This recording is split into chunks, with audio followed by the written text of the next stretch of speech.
liver. Fresh liver. He sucked it right up. He must. 彼らはそこにいる。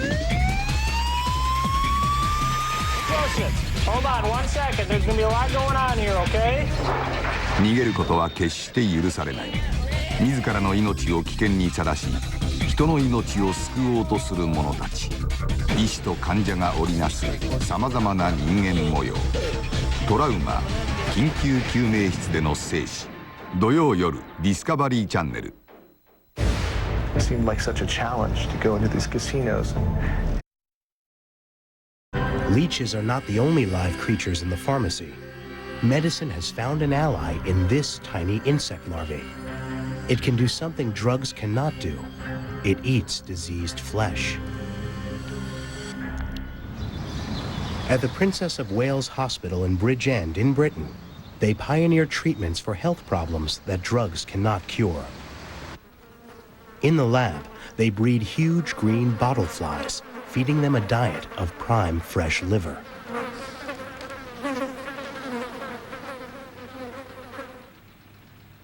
Their offspring is the maggot. Live maggot dressings for wounds that refuse to heal is the latest specialty treatment being offered by Nurse Mary Jones. And when we first started to publicize the treatments, we were getting a lot of mail from people all over the country, from patients who were quite ill themselves, and from relatives of patients who were quite ill. The story of how these slimy creatures found their way into the research lab at Bridgend starts a long way back. Dr. John Church pioneered the use of fly larvae in surgical dressings. He recalls his first surprise encounter with maggots when he lived in Africa. His father ran a hospital. People traveled for days on foot from outlying areas to reach the clinics, and the heat attracted flies. People would come in with open wounds, and flies will naturally lay eggs on an open wound. We began to see that the wounds, in fact, were clean. Far from the maggots doing these patients any harm, these wounds were actually looking better sometimes than we could do. The experience of seeing human flesh crawling with maggots was initially repulsive. In those days, our perception was that the maggot was a filthy little creature and was only doing harm. But my thoughts have changed since. Dr. Church was convinced that the maggots could help wounds to heal, if only they could be reared hygienically. He developed a technique that would reassure both doctors and patients. He set up his garage as a lab and caught 40 flies. Then he put together a basic breeding kit. You can see it's very simple, low-tech. I must say, though, that this is, I think, an important little bit of apparatus. It's a dissecting microscope, and then that allows me to study them. John Church quickly became an expert on the biology of the maggot. Ideal conditions, warmth, and high-protein food meant that his garage soon became a thriving maggot farm. This cage is what we would have the adults in. And if I'm going to feed them, I'd have a little bit of food, so we say in a container like that.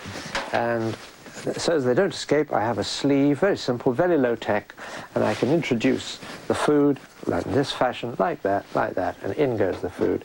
And with a flip, I have closed it again. John's muslin cages were the model for the plastic breeding boxes at Bridgend, which now supply maggots for hospitals all over Great Britain. It's the first commercial facility in the world producing sterile fly larvae. This batch of newly emerged flies received their first meal of fresh liver. Lab assistant Karen Wynn oversees the breeding program. The flies have a first liver feed, which gives them protein to enable them to lay eggs, because until they've had protein, they're not capable of producing any eggs. So they will never lay eggs the first time they have liver. Any subsequent liver feeds they're given, they'll lay eggs on those. The eggs then can be processed, sterilised, and put into flasks to hatch out. The rapid breeding cycle of the green bottlefly turns the lab into a production line. The eggs will be bathed in the sterilizing solution. They're then left in a temperature-controlled incubator for 16 days. When the maggots emerge, they're bacteria-free and ready for work. Nurse Mary Jones collects fresh maggot dressings every day. On her patients, they've worked miracles. In this area alone, we've salvaged 5 limbs from amputation by using the maggots. People with gangrenous toes and feet. Legs and feet can turn gangrenous when circulation is poor. If the life-threatening infection spreads to other parts of the body, amputation is inevitable. Mary is treating a diabetic patient with a festering wound. What was the reaction from her family when the hospital prescribed maggots?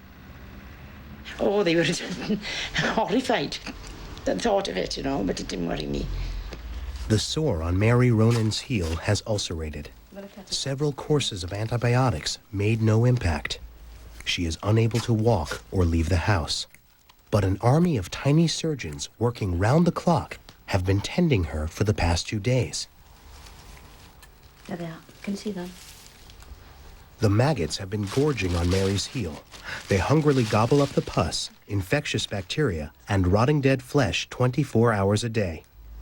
The idea of having tiny worm-like creatures crawling over our bodies goes against modern-day obsessions with hygiene.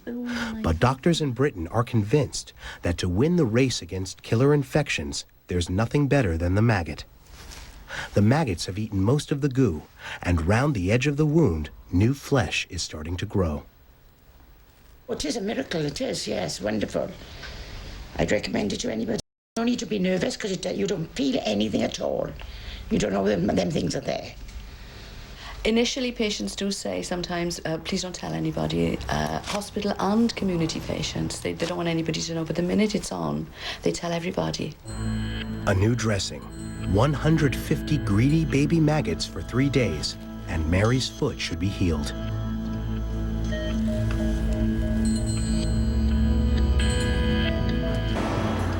In Manchester, England, St. Mary's Hospital depends on maggot biosurgery for diabetic patients. Heavy doses of antibiotic fail to stop the raging infection in David Eisner's foot. I was having a very, very strong dose of intravenous antibiotics about 4 times a day, and it just wasn't having an effect. The doctor told me that Dave would probably have to have his leg amputated below the knee. And I said, well, it's okay, I said, because we've spoken about this many a time. And because I'm diabetic as well, and I have very bad varicose eczema, I've always said that we'd end up with 3 legs between 2 of us.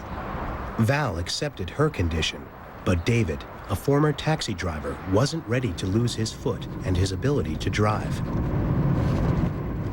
David had 2 gangrenous toes removed, but the foot would not heal. He agreed to try maggot therapy, and today the bandages come off.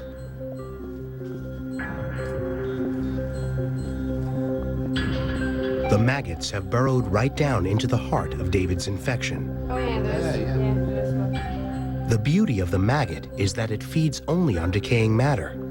Even if they did escape from the bandage, there's no danger of them eating healthy human flesh.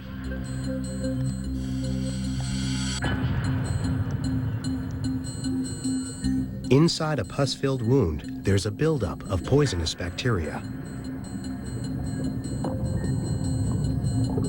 The maggot penetrates infected matter with 2 tiny hooks. It ejects powerful enzymes which dissolve the dead tissue, turning bacteria and pus into a soup. It then slurps the soup back up, a kind of liquid lunch. Scientists believe that maggot secretions may even stimulate the growth of healthy new flesh.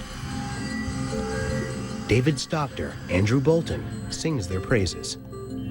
David was faced with amputation as one real possibility at the beginning because we had a surgical wound that wasn't healing well, was infected, and it was a large area.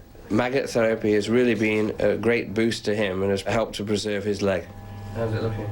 Looking quite good, actually. I don't think anybody likes any foreign body crawling about on them, or the idea of it, but once they were in, that was it. There was really no sensation. And now I can't speak highly enough of it. It really has been brilliant. It was during the Civil War that American medics first made favorable comments on the value of maggots. Dr. J.F. Zacharias noted in his diary that maggots on a single day cleaned wounds better than any other agent. "I'm sure I saved many lives by their use," he wrote.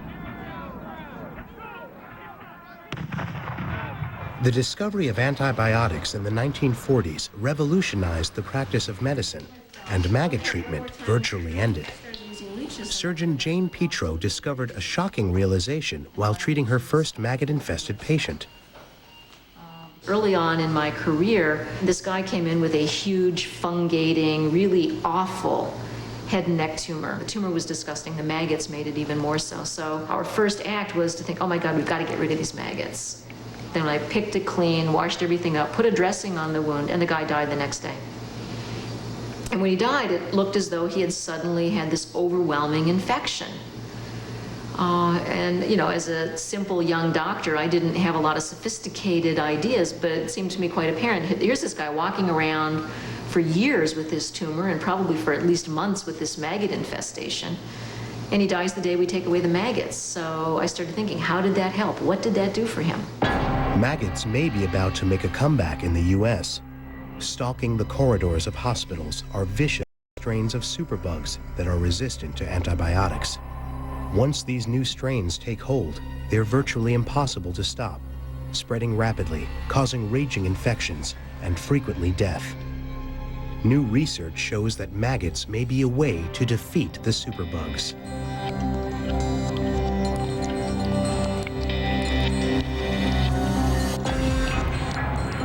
Antibiotics bounce off some types of bacteria, which build a defensive wall around themselves called biofilm. Although antibiotics cannot penetrate the biofilm, maggot enzymes simply dissolve it, along with the killer bugs. It extracts them, making them harmless.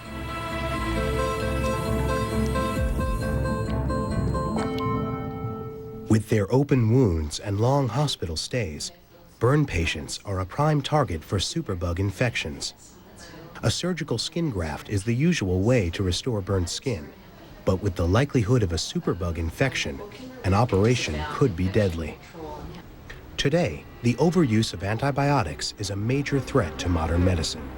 In the future, maggots could serve as an alternative.